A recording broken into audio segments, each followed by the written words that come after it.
Hi, my friends, and welcome to Master of Horror, where I bring you the scariest true paranormal stories that I have ever come by.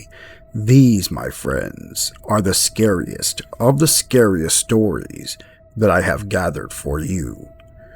Okay, now, let's begin. True, scary, paranormal story number 1. The Legends. This took place many years ago, around October or November in the late 1990s, when my family and I often spent our winter holidays in a cabin in a small town in Australia. We went there because we missed the cool winters from our hometown. The town is very old, with over 150 years of history. Like many small towns with a lot of history, come local legends. These have grown over time, and one of those legends turned out to be real. We rented a cabin. It was next to an old farmhouse with a lot of land. To reach the cabin, you had to walk up a steep dirt road. This road also led to the farmhouse. The dirt road was connected to one of the main streets in the town, which had a few small shops and a local bar. I decided to visit the bar to catch up with a good friend of mine who lives in the area. My friend and I had a great time talking and laughing, but I made sure not to drink because I had to drive early the following morning. Around midnight, I had decided it was time to head back to the cabin and get some sleep. The cabin was only about 15-minute walk away. After saying goodbye, I started walking back. As I was walking, I realized not driving my car was a bad idea. The temperature was about 5 degrees Celsius, and I was only wearing a thin sweater. It was freezing, and I started to regret my decision. When I finally reached the entrance to the driveway, a sense of uncertainty crept over me. The dirt road had no streetlights, so everything around me was pitch black, making it hard to see even a few steps ahead of me. I pulled out my phone and switched on the flashlight. That's when I felt something was off. Almost as if on cue, fog started to drift in from nowhere. At first it was a light mist swirling gently around the ground, but within minutes, it grew thicker and thicker, until it turned into a heavy fog. The air around me felt damp, and I could barely see the driveway anymore. The fog didn't stop. It came so dense that even my flashlight could not pierce through it. I decided to stop walking as I knew there was a ditch ahead with a pond on the bottom. The last thing I wanted was to fall in, and no one was there to help me. As I stood there, freezing and scared, with every passing second, I noticed a small amber light in the distance. It was a lantern slowly coming down the driveway. The light continuously flickered through the thick fog. Then I heard a voice, soft but clear, calling through the fog. "Son, is that you? Come out of the fog. Follow the lamp." I thought it was my mom, even though I couldn't see her yet. But I felt a sense of relief at least hearing her voice. I decided to trust the light and started following it. The soft glow cut through the fog, guiding me along the dirt driveway. I walked slowly and carefully with every step for about 3 minutes. Then I saw the light climb up a set of wooden stairs, and I heard the creak of a door opening. That's when I knew I was very close to the cabin. The light suddenly went out. I kept walking in the direction I had last seen it, calling out to my mom to turn the light back on, but there was no reply. I kept walking until I bumped into a wooden guardrail and some steps. I climbed up the steps, and as soon as I reached the top, my knees felt extremely weak. I realized I was standing on the doorstep of the old, abandoned farmhouse. The door was open and swinging in the wind, making a creepy creaking sound. Then suddenly, I heard a voice coming from inside the house. It said, "My son, "Welcome home." The voice was calm and almost inviting, but something about it sent a chill down my spine. It didn't sound like my mom's anymore. It had a clear British accent, and it was much deeper than hers. I felt my heart race as I realized I would much rather be out in the fog alone and cold than standing on the doorstep of this house coming from inside. I quickly ran down the stairs, but then I heard the voice yelling, "My son, where are you going?" I started to sprint, but as I was running, I hit my foot and leg on something hard, and I fell flat on the ground. I scraped my knee badly and had cuts all over my hands. When I looked around, I realized that I didn't trip on a stone. I had tripped over a tombstone. That's when I screamed. I jumped up and started running again, calling out for my parents. After a while, I slowed down to a jog, still scared but trying to keep moving. I stopped running, thinking I had finally gotten far enough from the house to be safe. Suddenly, small amber lights, at least 6 of them, started to appear in the faraway distance. My heart pounded as I realized there was no way out, but then I noticed a small gap between the lights. Without thinking, I bolted for it. Adrenaline kicked in, and I ran as fast as I could. My mind raced, and every sound made me more terrified. Then, out of nowhere, I slammed into something hard, and my head took the full impact. It was a solid wall, and the force knocked me back, leaving me dizzy and disoriented. Then I blacked out, and the next thing I remember was my dad waking me up. He told me he heard something hit the cabin, which made him come outside to check. When he looked around, he saw a small amber light flickering near the farmhouse through all the fog. That was the end of my night, and the last time we ever stayed near that cabin. We decided not to leave early the next morning so I could get rest and recover during the day. I called my friend and invited him to visit. I hoped he could help me understand what I saw and what my dad saw that night. My friend began telling me the story connected to the house.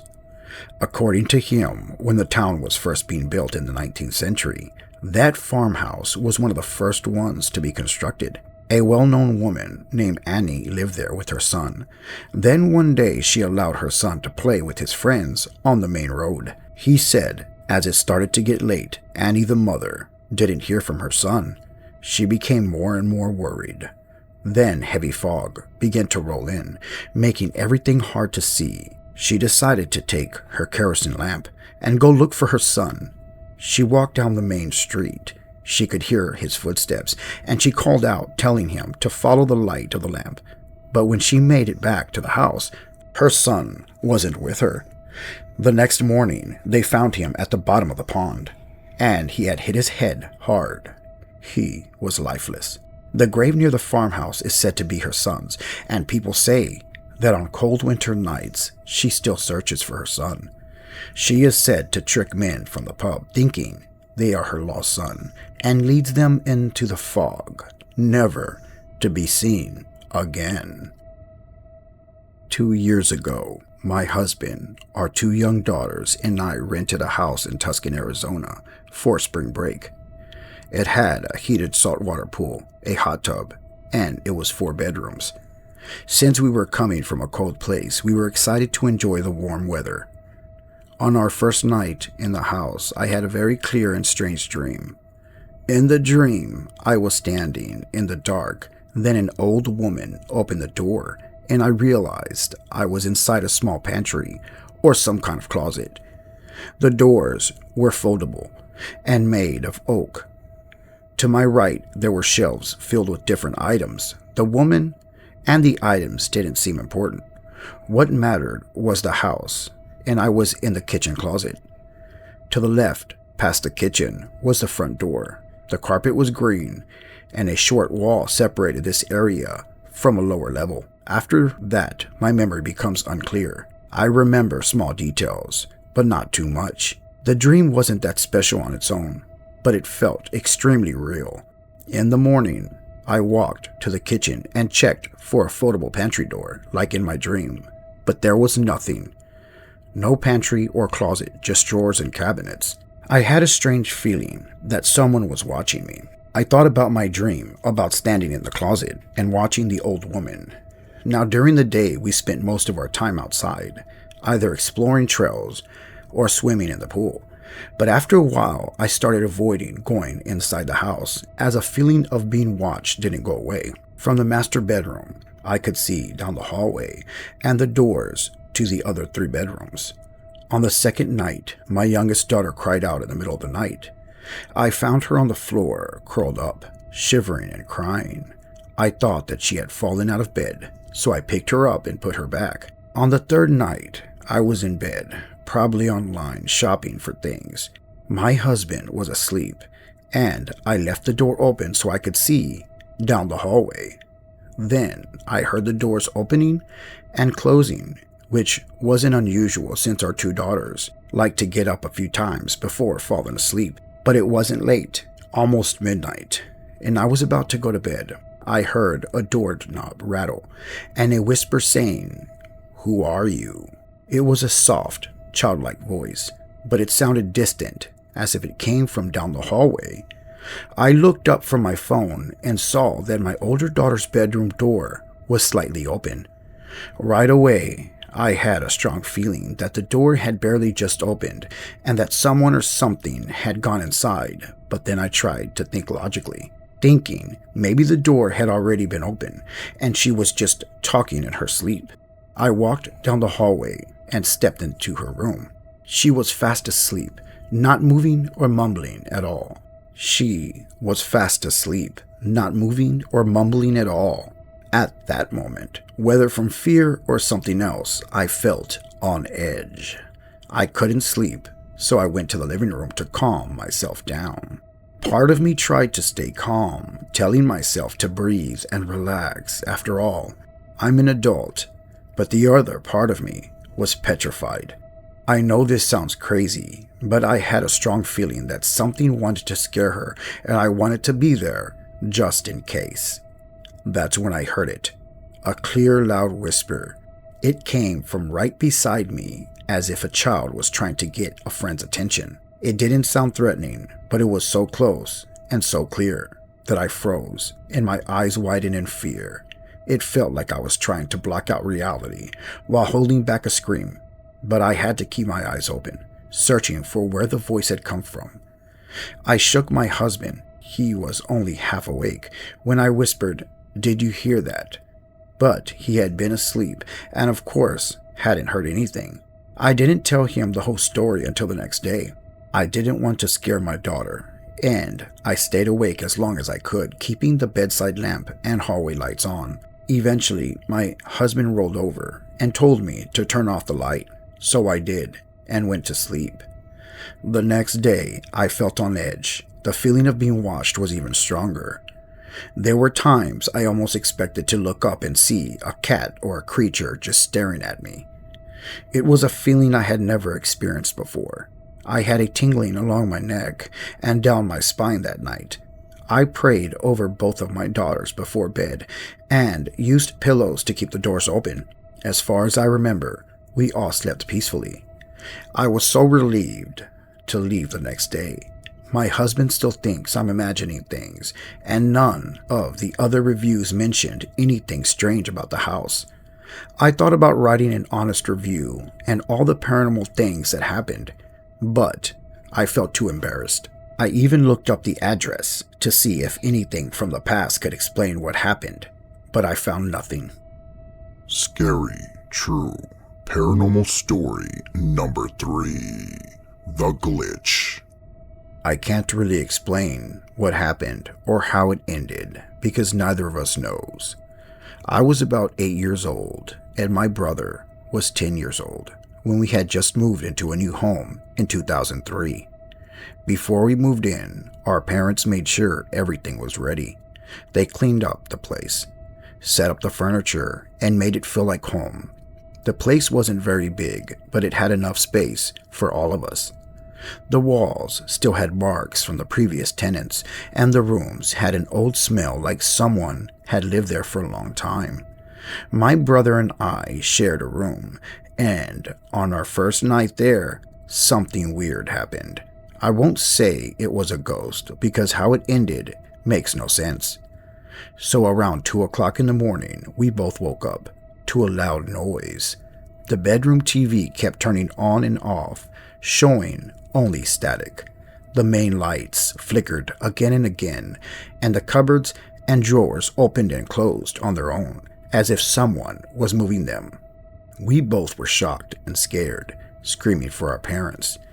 When they didn't answer, after about 30 seconds, we ran out of the room and into theirs.